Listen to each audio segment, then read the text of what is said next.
All right, good evening, everybody. So tonight is our introduction to Apache Spark on IBM Cloud session to help you with Apache Spark tutorial assignment. And this is the agenda. I'm gonna make some key reminders on what not to do. We're gonna talk about the Spark environment usage. I'm gonna remind you how to ask for assistance effectively, but most of you have been doing a good job. I'm gonna introduce you to environment, elements of the Python notebook, and the high-level steps of what you need to do, right? And some troubleshooting.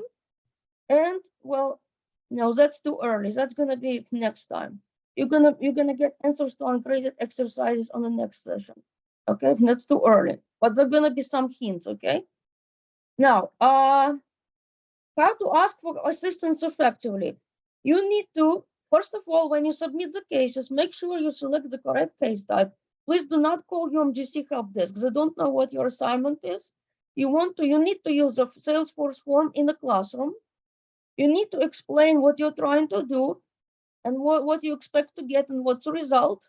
And you need to submit the screenshots, please, please, please, okay?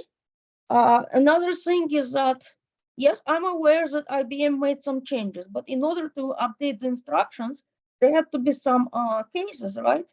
You cannot just go in and update. That has to be the justification. So somebody needs to submit a case that something has changed, and then we have to look into it and then update the instructions. See what I'm saying? Because the course content was created way before the class started, but the changes are made as we speak. So we have to look at how big the change is and etc. Right? If it's something like a color of the buttons, then no. But if it's affecting the steps, then yes. Okay, so this is a correct case type, just a reminder. You don't want to, if you select incorrect case type, there is a big delay in getting assistance. You don't want that. But most of you are doing a great job in this level. What not to do? Please do not deactivate your IBM Cloud account. You cannot undo it. By all means, do not enter credit card information. Please, please, please. And do not upgrade your account. Do not delete the object storage unless I say you to do that. And if I ever say you to do that, you're gonna be on a Zoom session with me, okay? If we ever have to do it. Please do not open IBM tickets. They're not gonna help you. And do not ask them for help with the code in the chat. I had a student who did it, so I need to tell. Don't do that. Oh, this is important. Do not post the graded code in the discussion. That's going to be the case, especially for the assignment 2, part 2, where you'll be writing the code. Please do not put the graded code, the ones that you write for grading. Do not open the same notebook in multiple browsers because you're going to be kicking on several sessions. Do not forget to stop the kernel before exiting the notebook, okay? Do not forget to stop all environmental runtime when you stop working. Make sure everything stops because it will continue running and it will consume your hours and you won't be able to do the work until next month. We don't want this. And this is important. Please stay out of trouble. Do not share your work with any students who are taking the course next semester or now. Because, well, Turnitin is going to catch it, okay? You're not helping them, you're hurting them because the person who gets hurt is the second. Some schools punish both. So if you share your work with somebody else, they submit your work, it's going to be both people. But UMGC will punish the second, I think. So please do not share your work with future students. This is important, yeah. All right, and this is just a picture to make sure you remember no credit card here. All right. Environmental usage. This is not the limitation, this is a privilege. You get 10 capacity unit hours per calendar month. So when July starts, the 10 hours will reset, okay? This environment consumes 1.5 CHU hours per 1 clock hour. So for example, if I'm working right now it's 8 p.m. If I keep working until 9 p.m., right, then I'm going to consume 1 hour and a half capacity hours. So in other words, you get 6.6 capacity hours per month. You need to be aware that when notebook is running, right, it doesn't have to be running. When the notebook is in edit mode, it starts consuming. You have to stop everything active. You have to stop the environment physically. Closing browser tab does not stop the environment. But what happens if you close the browser tab by accident? Immediately login back to your account and go back to the environment and stop. It's not going to be late until it's too late, okay? Well, I had people who forgot to stop the environment and they went to sleep, but when they went to their account in the morning, all hours were gone. It's not a limitation, it's a privilege. You get 10 capacity hours per month, okay? Because in the past, people abused it. They forgot to stop environments. It was a big mess. That's why they have to implement this rule, all right? Okay? This is a must-know vocabulary because sometimes when I help people and they may not understand what I'm talking about if they don't know this vocabulary. For example, I tell you to stop the kernel. If you don't know what a kernel is, it's gonna be like I'm speaking foreign language, right? So you need to know what Python notebook is. You need to know the cell types. You need to know what credentials are, what's runtime environment, what's Spark context, what's a bucket name, and etc. Right? What's RDG? Action command versus transformation command. Very important, right? So, okay, make sure that you know that. And you need to know what's capacity unit hours, right? So basically, when you run in the environment, the consumed hours are going up, right? And it shows you how many you have remaining. One thing, remember, that it also shows you hours per project, but sometimes you may think, aha, let me create a new project and I'm going to get another 10 hours. No, you won't. It's total 10 hours per calendar month, okay? Just keep that in mind. So here is the high level steps. What you're going to do is you're going to log into the IBM Cloud Park for Data, which is integrated software platform, right? So you use it to manage the artificial intelligence models. You're going to create an empty project, which means you're going to do the project name. Description is optional.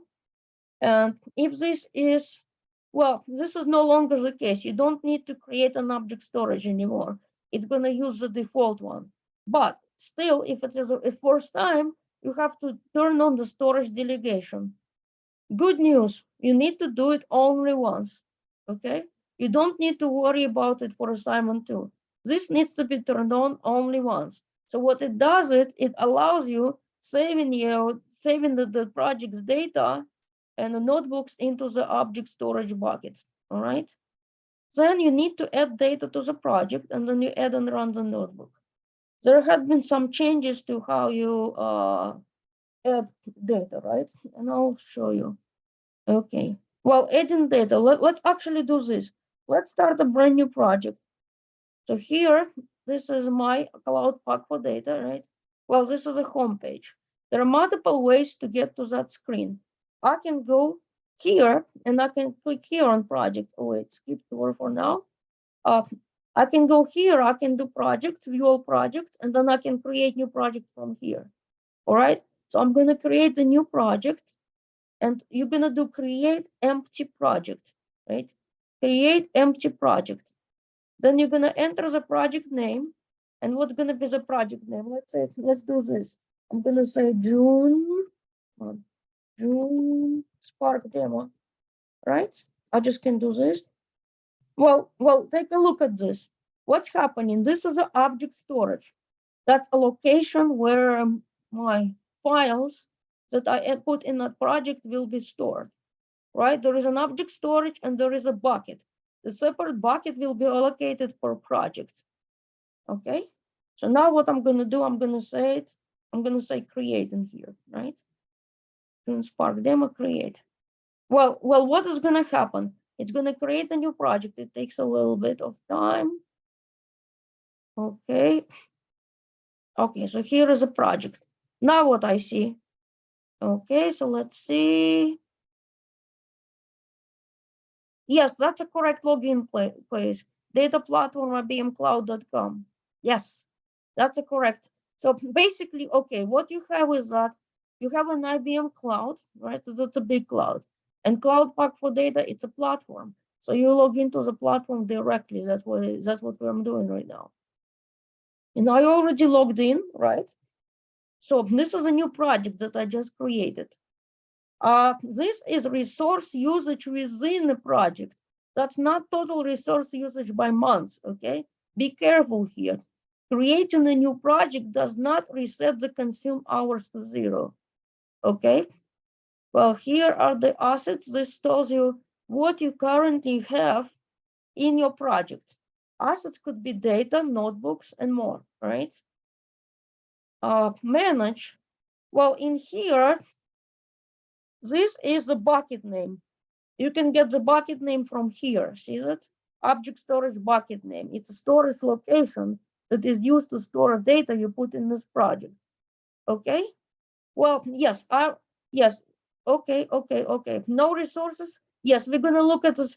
Guys, is it possible to finish this session and after this, we're gonna look at no resources error, okay? Because I think I have a workaround for this, but it may or may not work, but can we kind of like work on it later? Okay? Now, well, here it tells me what storage, what I have used.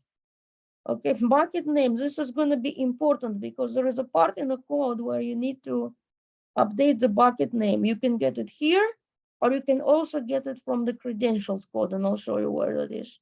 But this is a bucket name. This is a unique project ID, right? At a moment, I'm not consuming any storage in here, okay?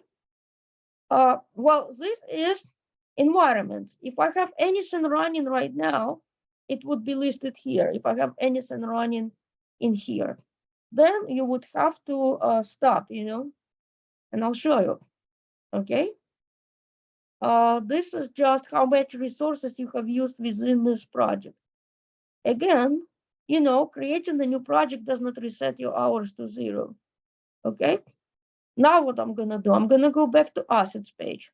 First, what you need to do is you have to add data to the project. That's the first thing. So how are you gonna do that? Right, so here, see this is a panel that you open. You're gonna click here, drag and drop data. And for me, I just went in and I saved my file to the desktop. Important, when you download the file from the classroom, do not open it because it's gonna get corrupted, okay? So I'm gonna here select import region, and it's gonna be downloading the file. See this? It's gonna download. Upload it. There we go. Now I'm gonna see this file. See this? All assets, and also if I click on data, it's gonna show up here also. Okay. So I've got my data. Next step that I'm gonna do, I need to add the notebook. Right. So how do I add the notebook? I need to do this. See this? I do the import assets. Import, right? And oops, I'm doing something wrong. Cancel, new asset. I'm sorry, guys. New asset. I click on new asset. Okay, so now what do you need to do? You have to do code editor, right? And what's a code editor? Jupyter Notebook editor we're using. Now, there are several ways to create a new notebook. You can import the sample. There's a gallery of sample notebooks. You can do that. Or you can do it from scratch. You can import it from certain URL, or you can import it from file. In our case, we're gonna do from file. I'm gonna go here and I'm gonna find my file, which I saved on a desktop. Desktop one. Okay, this one. Okay, I opened it. Now, am I ready to do something right now? No, because I have to select the correct runtime environment. This is the latest at the moment, but I need to warn you here that changes happen as we speak. When we had this course in the spring, this is the environment that we had. So this version has been in the house for a while. If you are not submitting the assignment on time, there is a high chance of getting the new Spark and new Python version. But every time when we get a new version, it's a fair game. It's highly possible that some code needs to be updated. Who knows, right? So there is a quite possible that they're going to add a new version, and this version, well, for a while they will keep two versions, but At some point, this version will be gone.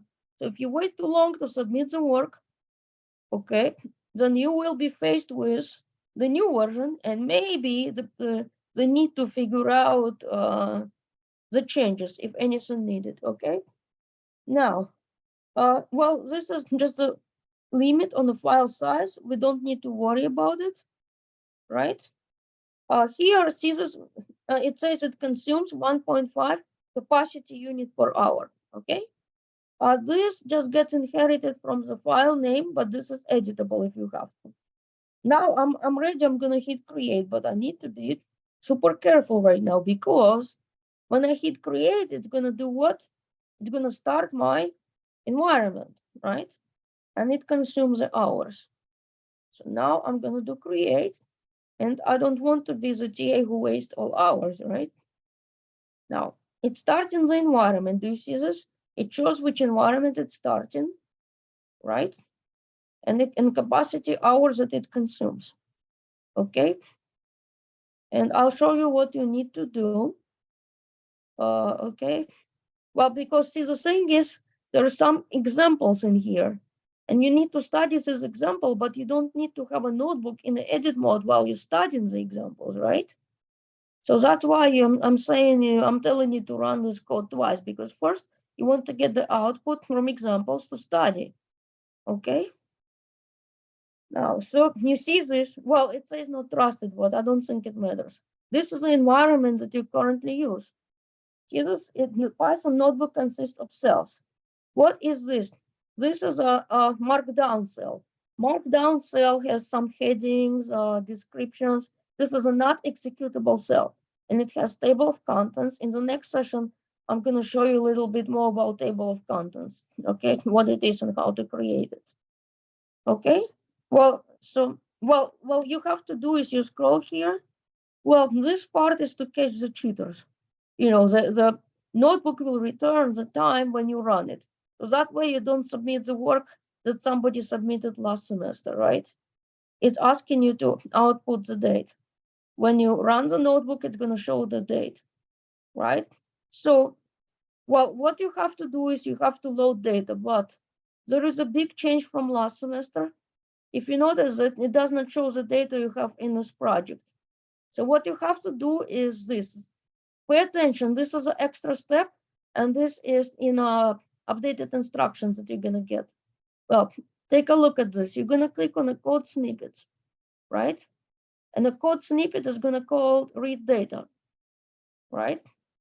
Then here you're gonna click on select data from project. This pop-up will open. What you have to do is you're gonna select the data set, right? And you have only one data set at the moment. So that has to be this employee attrition. So this is a data, right? This is a data when it was uploaded, when it was created, etc. And this is a file type. Who uploaded it, which is me. Oops, I didn't select it. Okay, so let's do it again. Okay, okay. Now I have to click select. Okay, select. Now what's gonna happen? Now it's gonna show me this data, right? Now I have to click here in this cell, put my cursor here. What do I have to do is I have to select Spark session data frame. If you don't see this option, it means you're using the wrong environment. So I select Spark session data frame. I'm gonna check again, make sure my cursor is here. And I'm gonna do what? Insert code to cell. Insert code to cell. So this is a credentials code, important. You add credentials code to the notebook only once, and you add it where you are instructed to add it, okay? Now, what is this doing? It's reading the file, right? And it got the file name. This is a bucket name, right?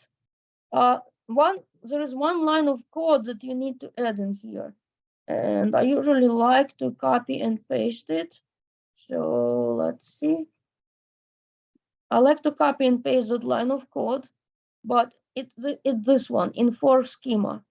Or I can do this. I can do this here. So I go in here, I go and copy this, I copy that like this, right? Now remember, it has to be lined up. And in here, instead of header, I'm going to put this in for schema. Okay, why do I need to do that? Because my fields, my data has some numeric values, and I want to make sure that my numeric values are read as numbers. If you don't do this, your numeric columns, such as age, will be read as a character. And then when you're doing the calculations like average age, it's going to compute the ASCII value, average ASCII value of the column. You don't want this. You want the actual value. So you want to attempt this to read the data type. One more change here.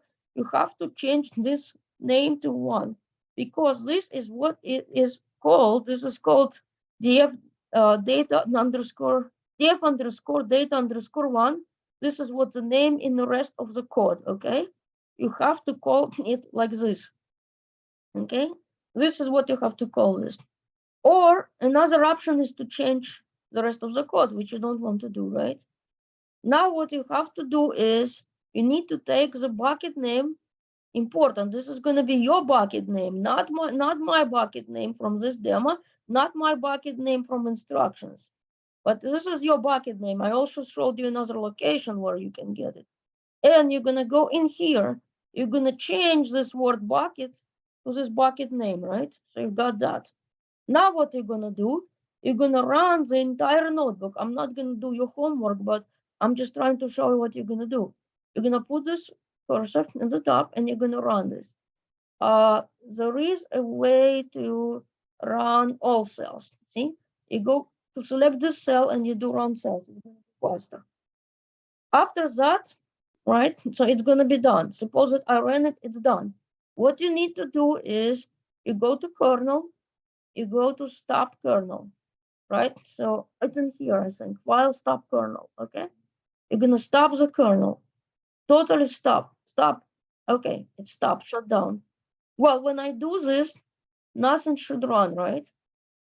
Nothing should run. Okay, I'm leaving.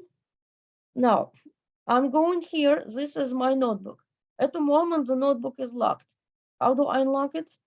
Click on the lock and click unlock, right?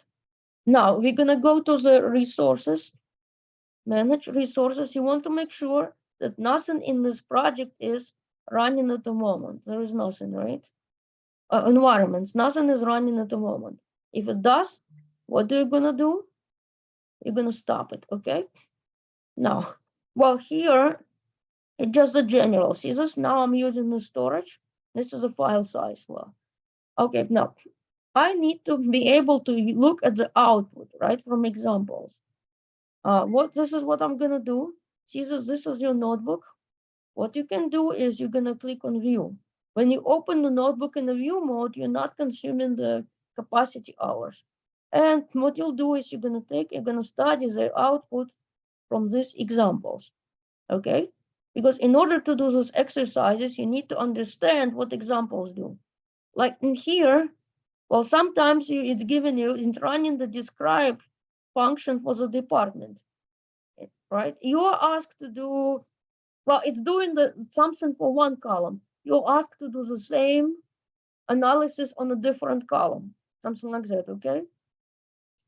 So like here, see this, it's returning department satisfaction level, salary, and attrition, and it's showing the first 10 rows. Here, you're asked to return the different columns, and it shows the first 5 rows. So you need to understand what the examples do in order to do this piece here, okay? So make sure that you understand it, and then you can do this. You can go to any editor like a notepad, right? And you can do something like this. Exercise 1, exercise 2, right? And you're gonna type your code here. You're gonna type all your code here. Only when you're ready, you're gonna go back to your notebook and paste it, okay? Only when you're ready, you're gonna go back and paste it, okay? Now, there are some graded exercises and ungraded exercises. Listen to me. For ungraded exercises, it's okay if you don't get it right. You have to just attempt it. Non-graded exercises must be attempted. And I promise, and I usually don't lie, I'm going to give you the answers And if you need additional help, I'm willing, if you open a ticket, I'll explain more in the details what they do, right? But one thing to remember, so here, this query is showing you department, number of people in the department, right? And also, well, this is just showing the department who left, right? So that's a query. Remember that you have a select clause. Select clause tells you which columns you are pulling from the source, right? From the table. From is a table name or a view name where you're getting the data from, right? Where clause filters the rows. Group by tells you how to group. Like, for example, I want to do the counts. What I want to do the counts for? I want to do the by department, so it's group by department, right? Secretly, every non-calculated columns here, right? Every non-aggregate columns in the select clause must go to the group by clause, okay? And this is just the sorting. Well, the problem is sometimes the department spelled in lowercase, sometimes the department spelled in uppercase. I don't want my case to be the case sensitive. The sorting is a case sensitive. So what I'm doing for the purpose of the sorting, I'm converting to the uppercase, okay? And here it will just print the output. All right, so here, those are the examples. Then this is a graded exercise. Well, see this? In here, you're listing the number of people in a department, right? You're listing the number of people per department. And here, your exercise is to put the salary level, and you put the number of employees that had each salary level. So it's the same idea, but different column, right? When you have a graded exercise 6, take a look at this here. Ungraded exercise, right? So what's the difference between ungraded exercise 1 and graded exercise 6? Is that you are adding department name, right? Well, so what you want to show is, you want to show department name, you want to show the salary level, and you want to show the count. What you could do is you take the graded query for this exercise, and you need to add the department name to the select clause, and you also need to add the department name to the group by clause. You're done, right? Very easy. Now what you can do, you take the query to this ungraded exercise, and you're gonna add this attrition. So you're gonna show the department table, the department name. You're gonna show the salary level, and you're gonna show where the person left or stayed and how many. Okay, this is what it's gonna do. It's just gonna show these counts. But here there are 3 columns, 3 grouping columns. So you add the attrition here. You have to add attrition to the group by code. Attrition column tells where a person left or stayed, right? So this is advanced, but don't worry. What I want to do here is that I want to list 1 row per department. Each department, right? 1 row. And for each department, I want to state how many people were retained, how many people were left, right?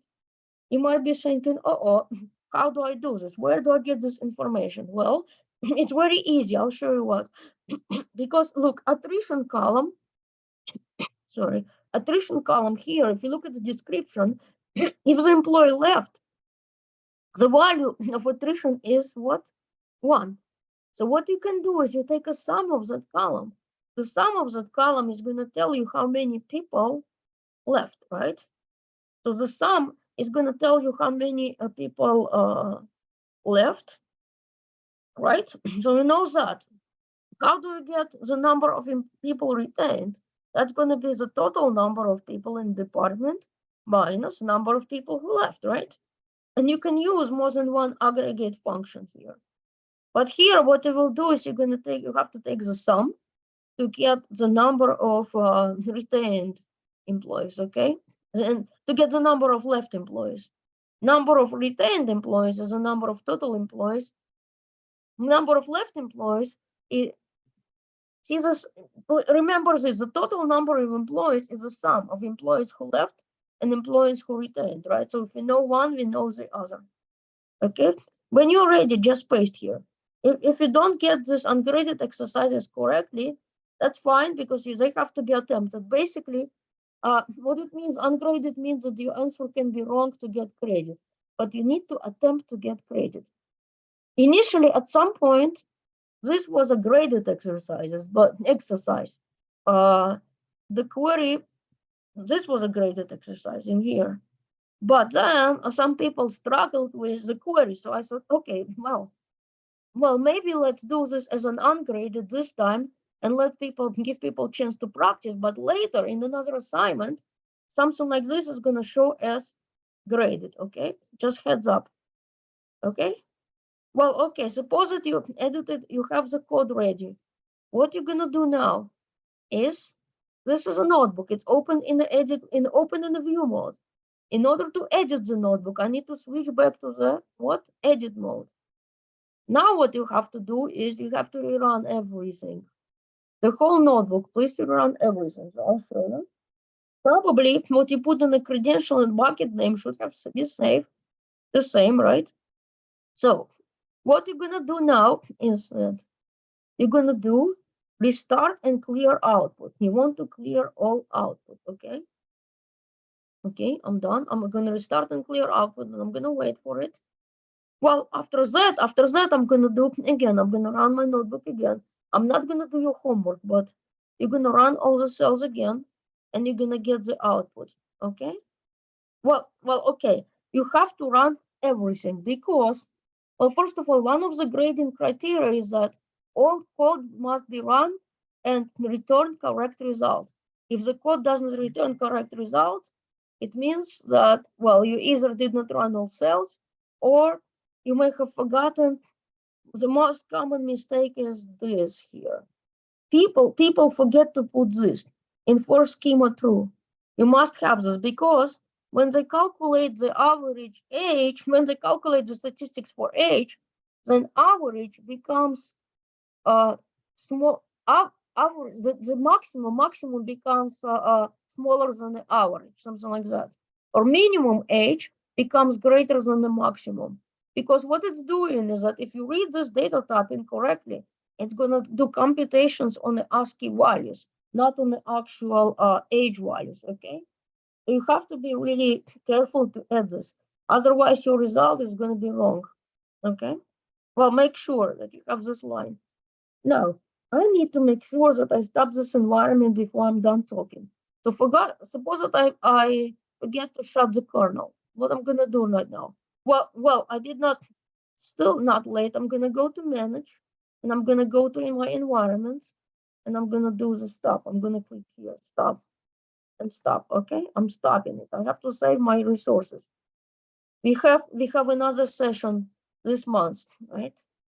Okay, now, and here it's gonna take a while to update. I know it shows 0, but it takes a while to propagate. Okay, now what I have to do, if I want to know how much I use total, right? Remember this, there is an environment in here. Environment runtimes, and it's gonna show me what's currently running regardless of a project, and then I can stop if I need to, okay? Now let's go back to the slides. Let's here. Well, here I'm just showing you what you have to add, right? And this is a bucket name. All the steps are the same. The only step that changed was how to add the code, because now you have to edit the code snippet. It was not this way before. It's a recent change, and I was shocked myself. I never saw the data not available. It's a new error. All right. Well, this is how to restart the kernel, clear output. If you made a mistake and if you fix something, you need to restart the kernel to rerun. All right, so this is just to show you how to change environment, but it doesn't really work well. If you selected the wrong environment, your best option is to delete the notebook and to physically stop the environment. Then add the notebook again, okay? That's the best way. Okay, and there are some sample notebooks that you're more than welcome to look at. If you want to learn more, there are some samples that you can open in the view mode and learn from it, okay? Well, okay, this is an IBM Cloud. Right now, this is my IBM Cloud dashboard. And if you take a look at this, what is going to happen is that the resources, go to this resource list on my IBM Cloud account. If I go to the resources list, and if I click on, it's not databases, I believe it's an AI. And if I scroll down, I should see Watson Studio. Well, see this, I see Watson Studio. So this is what got added when you went to the Cloud Park for the first time. If you don't see it, if you don't see this, we could try doing this. If you don't see the Watson Studio in here, you could try like this, create a resource, right? Then you're gonna go to the catalog. Let's see if I can search for Watson Studio. You're gonna go and search Watson Studio. Come on, Watson Studio, and you're gonna add this, okay? You can try this, that's another option. Take this and add this. I'm not gonna do that because I have it. I don't want to mess up what I have. But this is a Watson Studio, okay? See this? This is one way to do it. You can log into your IBM Cloud account, go to the resources. If you don't see Watson Studio, you can add it from the catalog here. Then when you try to log in, it might work. Well, I decided to show this to the whole class because two people having a problem. I'm still gonna help you sit down and look with you closely, but maybe this will fix it. Who knows, right? Nobody knows. But well, do you see this? This is a plan. This is your plan for the Cloud Park. Cloud Park is also known as the Watson Studio. And if you scroll down, it says here. Okay, please do not update to professional because I don't have it, right? I won't be able to help because, I don't have it. How am I going to do this? Okay, we're using academic environment. You're going to select this. You're going to click this and you're going to do create. This is what you're going to do. That's one way. If you're getting that error that two people reported today, resources error when you're trying to access the Cloud Park, this is one thing that you can try, okay? If you're still able to log into your IBM Cloud account. All right? Well, please let me know if what I'm saying makes sense. I'm trying to show as many workarounds as I can come up with, if I can come up with something, okay? And remember that there is a limit on number of services, okay? That you can have. Okay. What does it say? What do you mean? Oh, resource group at the bottom of the page? Okay, which one is that? Okay. Let's go back. IBM Cloud. And I'm going to go to resources, right? Hold on. Okay, where is it? My thing? Resource list, right? Where is it? Okay, here it is. Okay, well, what am I looking at? Resource group? At the bottom of the page? I don't know. No, when you were in the Watson Studio. The Watson Studio. Which one, in the catalog or? What you just showed when you did create resource. Oh, that one. Okay. Because for me, it says no resource group available. And when I click the agreement statement, the create is still grayed out at the bottom. Okay. Something is going on here. Okay, well, take a look. This is a resource, right?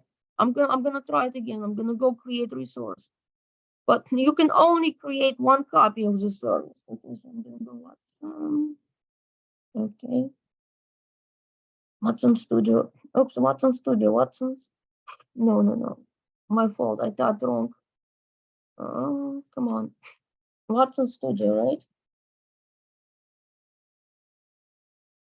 Okay. Here it is. Okay. Well, what is that thing? Hold on. Resources. Resource group is default. My resource group is default. Okay, yeah, mine says no resource group. Quarter reach. Oh, you're saying quarter reach? I don't know. Because maybe you did something else. I don't know, because see, you have to make sure you're looking at the right account. Make sure it depends on what you were trying to do, what services you have in your account, and etc. You have to be careful with what you're doing. Okay. I know for mine, I haven't modified anything. I just logged in and looked around, but even if I tried to create a resource, as soon as I click create resource, it says your quota is reached. But if you look at my resources, I have none. Okay. The quota is reached. Well, I have to check because it's 10. The limit is 10 for the student. Okay, the student can have up to 10 resources. Okay. Well, okay, resource group default.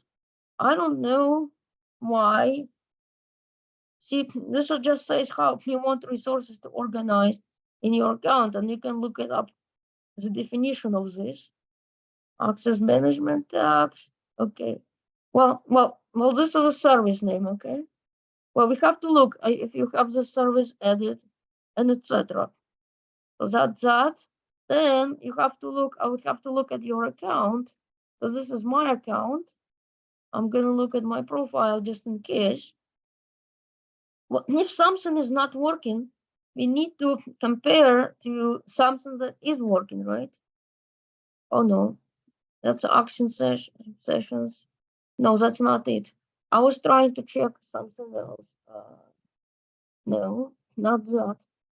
Oh, wait, manage. I'm gonna do manage account maybe. Well, let's try manage account. Okay, account resources. I click here. So this is a resource group, right? So I'm gonna click here and this is my resource group default. Okay. I don't know how it was added, but this is a resource group. You want to make sure that it has that. Okay. This one, don't worry about this. Don't worry. Okay.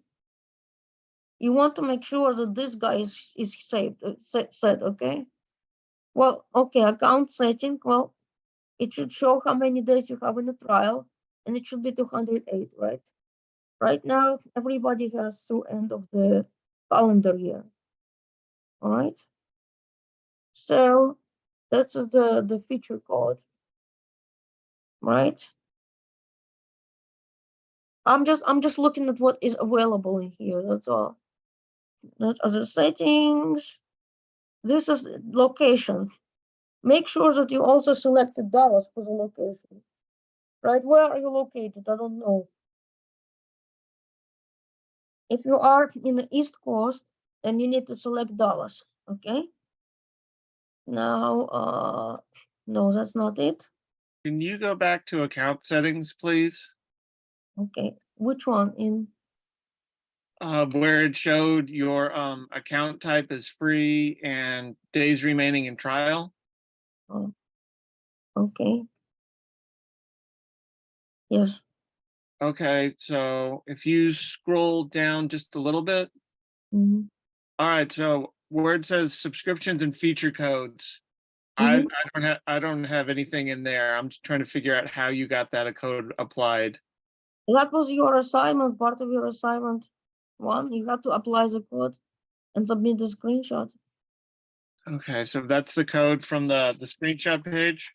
No, that you had to do the assignment. You had to set up the IBM Cloud account. Yeah, it set up the cloud account. I did the screenshot, but Did you apply the code?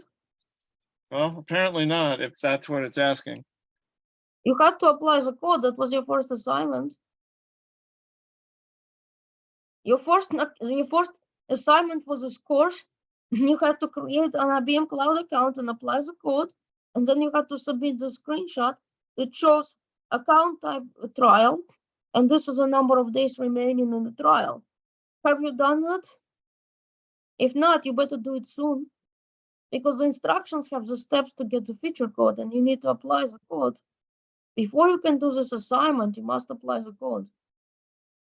If you have not applied the code, you cannot do the assignment. I mean, I applied the code, so is it? Okay. I reapply the code as the code I got in my email? Well, no, that's a code. That's a 32-digit code. You had to apply it once. Yeah, I applied my code as well, and I was able to get the screenshot that tells me how Yeah. many days I have remaining and all of that sort of thing. But if I go to subscriptions and feature codes, it doesn't show anything either. So I don't know if it didn't take it. I don't know where it went, but I have the screenshot. I still have the screenshot.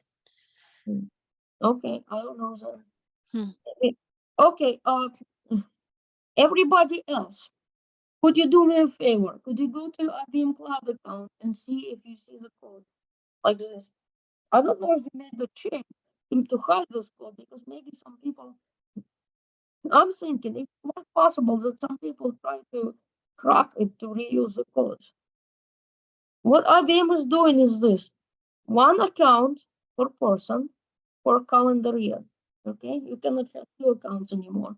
Before, there was an option to create something called light account with less resources, but you can. It had a nice workaround for assignment too. No more. Right now, it's one account for one person. And what's interesting is that, guys, I have been doing this course since day one. Okay, since when it was offered for the first time. And the part was that I know it gets you sometimes frustrated, but the way the environment is changing as we speak. I remember that when I wrote the instructions for assignment, it took me the whole weekend to do it. And then in a week from then, the service that we were going to use was taken out from the environment. So yeah, things like that happen. You know, it's they keep on changing things on us. So this is why you have me. We're going to work together and figure out together. Sometimes it takes two people working together to see what's going on, okay? But what I'm asking to do is, everyone else on this call, could you do me a favor? Could you log into your account and check if you see this code listed here, okay? If it's not, then it's how they do it right now to hide it, okay? But, and also, well, what is this? This is a date when the code was actually generated by IBM. This is not the date when you edit the code to the system, okay? It's not the date when you apply the code. But yes, I do remember, Amy, I remember the screenshot in the email that you sent, right? Now, that's why I suggested you use your Gmail, because it's like, I remember the screenshot, okay? But if you don't remember which email you use, you can go back to your, what is this? Oh, it is my Gmail, but it's still doing the same thing. What? Why didn't you apply the code? Oh, you applied, see? Well, that's good, you applied the code. Why do you say there is no code? There is a code, you applied it, didn't you? Yes, this is a feature code. That's not my feature code. Mine starts with 4.6. Okay, but whose feature code is this? Whose feature code is this? I don't think that's my screenshot. Oh, that's your classmate. Okay, sorry about that. That's okay. Yeah, this is correct. This is correct. Arthur, this is correct, yes. So if you edit the code, you should have the feature code. Yeah, that's the thing. Well, because your classmate, your schoolmate has it correct, then it should be. And this is working. I know that this is working. Oops, what's going on? Okay, so if somebody has it right, then I know that this is working. Oh, what's going on? Now I'm trying to return to the screen and I can't. Do you see my screen? Do you guys see my screen? Yeah, we can. Okay. Okay, good. Well, see this because first of all, when they changed an email, it used to be UC.edu. Then then it changed to UMGC.edu. So I had to create brand new account.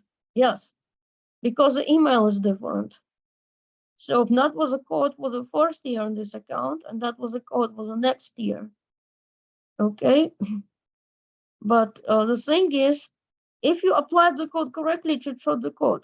If otherwise, go in and apply the code. I don't know why it's not showing. It's supposed to show. Okay. But Yeah. only if you are on IBM Cloud, not when you're on Cloud Park. There is a big difference. What you see on Cloud Park is different because you cannot manage application on a Cloud Park. Cloud Park is just to use the application, but if you have to manage, you have to go to IBM Cloud. See, so that's the thing. And well, this is a Cloud Park for data. If I go to my account here, I'm not gonna see the codes in here. So make sure that you're looking at the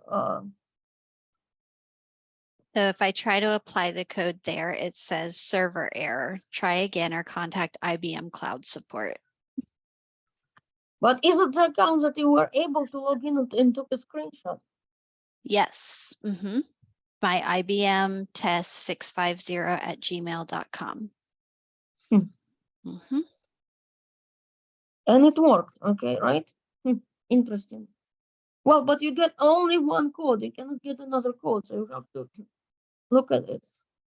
You cannot apply the code, right? You already applied, right? Right. Interesting. You have to clear out the whole cache on your PC.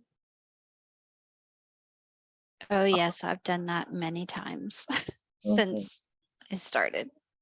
Okay.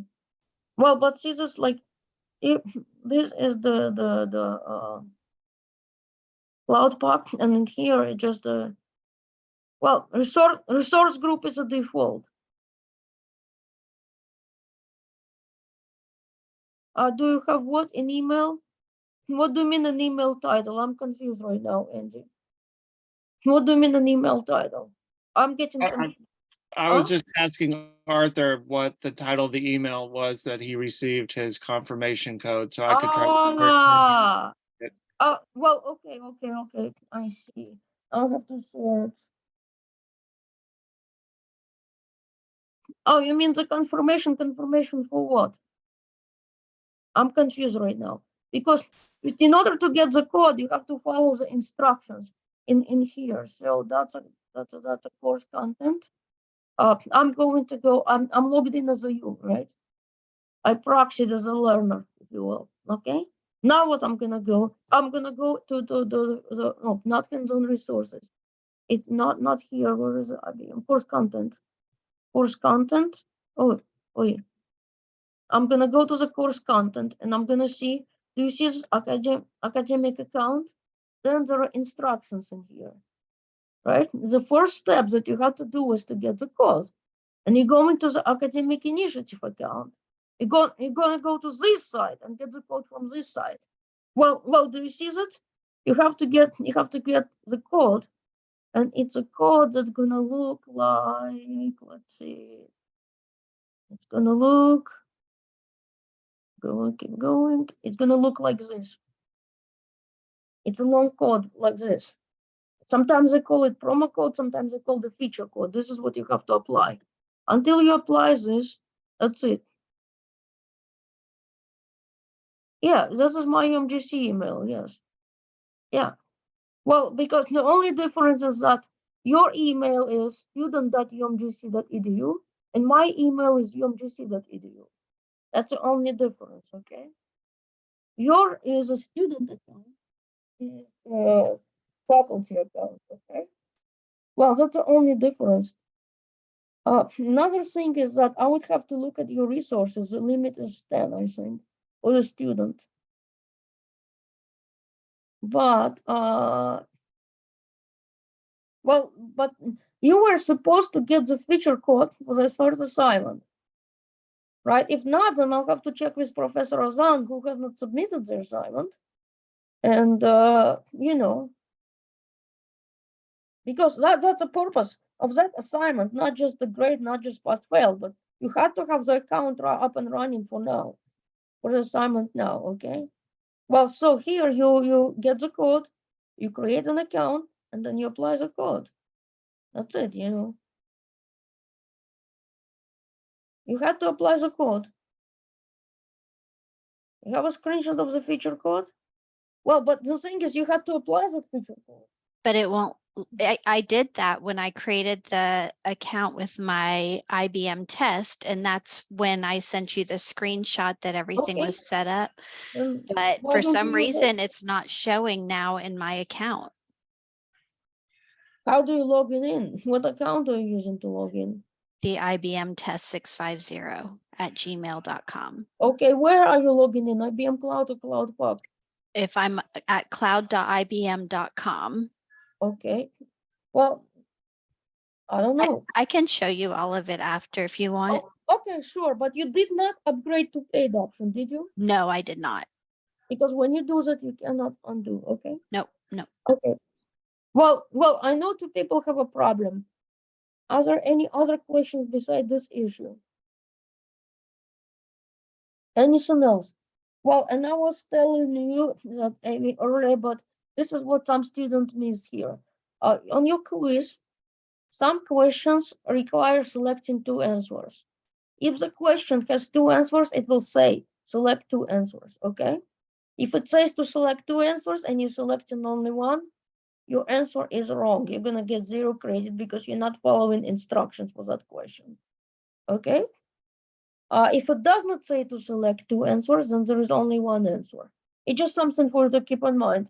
Everywhere in this course, when you have a quiz like this, and if there are two answer choices that need to be selected, it will say to select two answers, okay? Or select 3 answers. But if it says choose the best answer, then it's just one. You know how when you have multi-select questions, sometimes they have something like choose all that apply? I don't like it. What we did here, we copied the way the SAP does for their exams.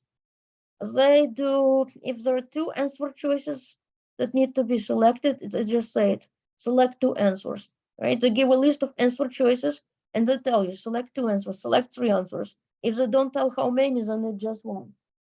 I think it's much clearer this way, okay? Yes, the email should come from the, well, no, this is different code. This code that you're just talking about, it's a confirmation code. It's not feature code. Okay, this is not a feature code. This is a confirmation code to verify your identity. There are several steps during the account creation. This step that you're just talking about, this is to show to verify your identity, that you are who you are, right? It's like a second factor authentication, if you will. So if you are trying to create, but then they're asking you to use another device or something, you get that code and you enter. This is just for the authentication. This is not your feature code that you need to apply, okay? The feature code I just showed you, it has to be this long. And where do you get it? You have to go to your academic initiative account and copy it, okay? You can still get it now. It's going to be the same code that was generated before. And it's valid for how long? Through the end of December. Okay, the code, it should be good through the end of the year. Feature code is valid, but what is valid for only 30 minutes, it's yeah. Well, yeah, that's right. That code can be emailed to you, or you can also go to the academic initiative and copy the code. Because if you see that in here in the classroom, right? If you see that there is a pop-up here, and there is an option to copy the code. Well, here you have to go through all of these steps in here. Well, just to get here. Do you see in here? If I go here, do you see I can copy this code?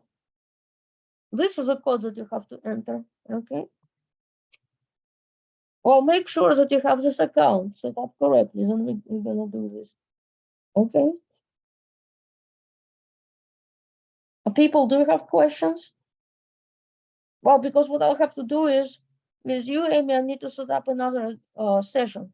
And also, who else? Well, it's easier to maybe set up this session and invite both of you, so that when I'm troubleshooting one account, you can look together. Okay, but are there any other questions? Anything else? Or maybe anything Professor Azan would like to add? I don't know. No? Well, if there are no other questions about this, then we're gonna end session. And I'm gonna end what I'm gonna do is I'm gonna stop sharing and the recording. Then I'm gonna set up, Amy, we're gonna look at your account and then your classmates. But first, let's figure out what's causing this. You know what I'm saying? We'll see what we can do. Sounds good. Okay. So no more questions, right? So I have to stop the recording. Thank you. Okay. Oh, I'm gonna be setting up the session. Yes. It has to be another session because I want to start practicing of the recording for this. Okay. So I'm gonna do the stop recording. Okay. Yeah.